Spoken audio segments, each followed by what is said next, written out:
Okay, ready? No, 1 second.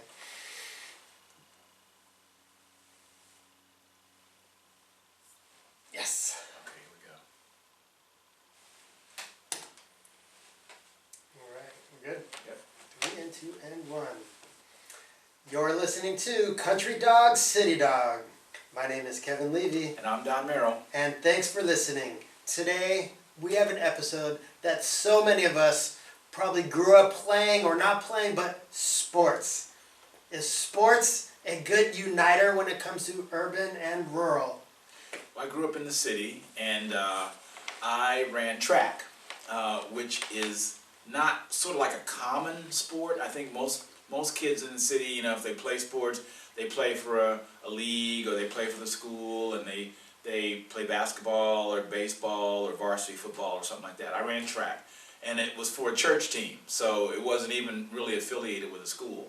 But you know, it was a sport, and it was highly attended. I mean, lots of kids from all over the state competed in these track and field meets. So, yeah, I have some experience with playing sports in the city. Absolutely. I feel like music and the arts, sports is one of the things that just brings people together. It doesn't matter your political beliefs, where you live, your favorites, movies, or whatever. It doesn't matter. When you play sports, all of those issues and dramas and worries melt away. I, for example, I love a sport called paintball. Whether you want to call it a sport or not, it is competitive, it is aggressive, you're on a team, you're playing against others. I drive out to Malala and out in rural Oregon, and I am meeting folks from all areas of Oregon, and I'm on their team. We're playing together. I have their backs, they have my backs. We are like brothers in war, connected and holding the ground, and it is so vital to like trust in one another. And often I just realize at the end of the day, I'm thinking like, you know what, we might have such opposite beliefs, but the uniter is sports, and we laugh and we're playing, we're having fun, we are connected, and I just see how important sports are to the community. You know, when I was growing up, I remember how it was the high schools and the elementary schools, they were the ones who, you know, had sports programs. But I seem to have this thought that, you know, in recent years, because of funding issues, schools have sort of eliminated a lot of the interscholastic programs that they used to support, they used to put on, and instead they've been replaced by like private leagues. And my son-in-law and his son, my grandson, he plays in like 2 or 3 different leagues. Basketball, baseball, I think that's it. I don't think he's into hockey, but I guess what I'm saying is those things are expensive. And, you know, parents have to come up with the money for those things. I read somewhere that this industry that has sort of taken over from the schools, it's like a $15 billion industry. You know, parents are funneling money into these leagues, and they pay for everything. They pay for the transportation of the kid, they pay for the gear, they pay to sign the kid up to participate in these leagues. And it just strikes me that, you know, I'm not really sure. I guess I need more understanding of it, but I'm not really sure exactly what the parents and I know what the kids get out of it. Obviously, the kids get the participation, and they get the exposure to other kids, and the exercise, right, sportsmanlike conduct and all that stuff. But it seems like it's become so commercialized, like taken over by these companies that, you know, it seems like their whole purpose is just to extract fees from parents. And I'm not sure if that is what these kinds of sports programs should be doing. I don't know why the schools aren't doing them, and I don't understand how parents sort of let themselves get into this situation. Yeah, you know, a recent report from Ohio University found the increasing cost of school athletics, that On average, parents are having to pay $670 on uniforms and fees associated with playing sports. And this is per child, and sometimes this contributes to the lack of participation from students in sports because of the rising costs just to participate. There's sports outside of schools that are just as vital. Look, everyone loves baseball, basketball, soccer, football, hockey.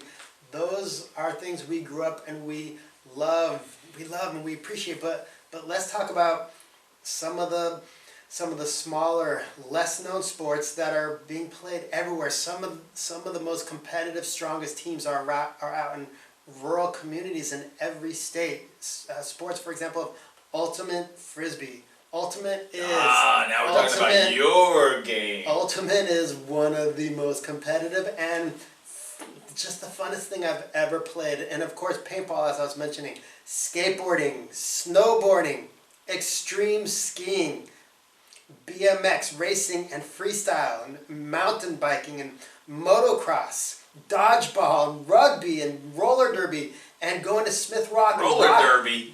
I've seen roller derby. That I don't know if you've seen that, but it is amazing how kids playing roller derby. We're not even talking about kids. We're talking about adults. There's a roller derby league where I've seen, and there's even a dodgeball league. Would you even believe that? I'm not going to call them sports, but they are outdoor activities, getting adults and kids out there, getting exercising, connecting, communicating, and bonding. And that's the point of this all. I guess that's true. I guess it doesn't have to be the traditional sports that we think of. Absolutely not. And that's the point of how can we help to unite this divide.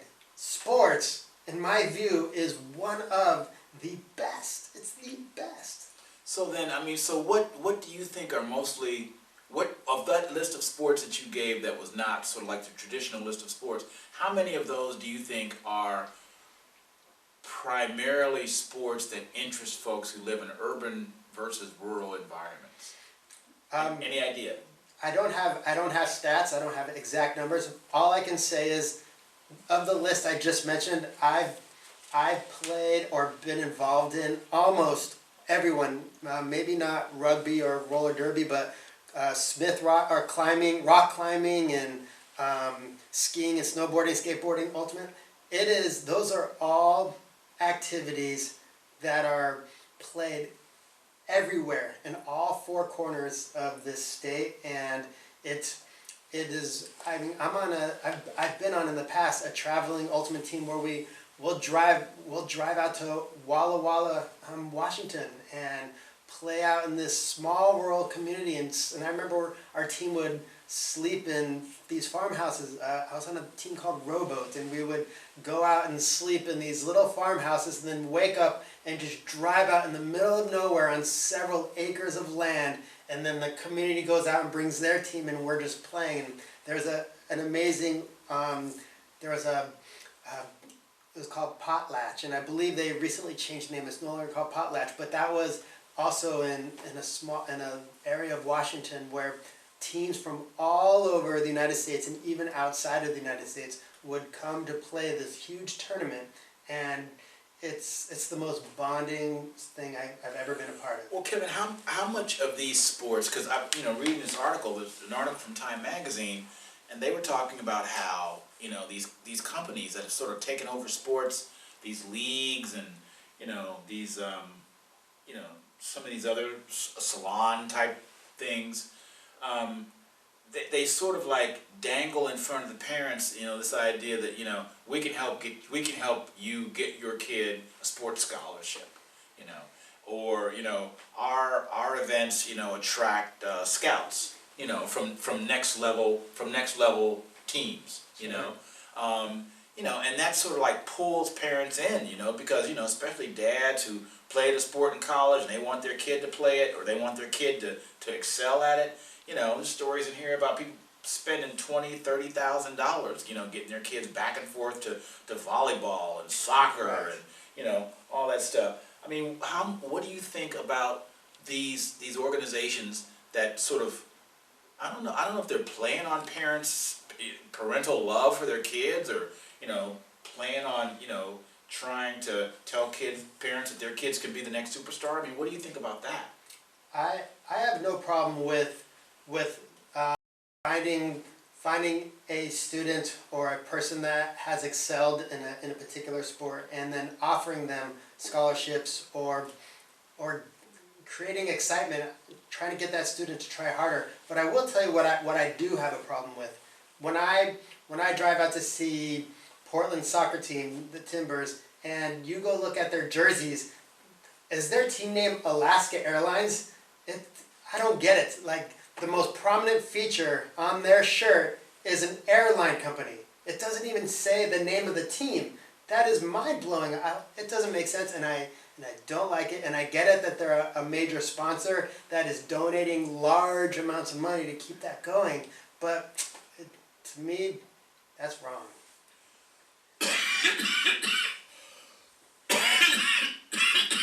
Okay, that's getting edited out. Let me get my water while it's editing out. Okay. There we go. So, some of these teams, I mean, some of these organizations, they they exist to create leagues and provide opportunities for kids to play. But the people who run these leagues, the people who run these organizations, they're making tons of money. Like the CEO for the U.S. Specialty Sports Administration. It's a nonprofit, and it says it promotes social welfare, among participants. Its CEO earned more than $800,000 in compensation. And they're not even on the field playing. It says the group hold tournaments across the nation. They rank youth basketball teams.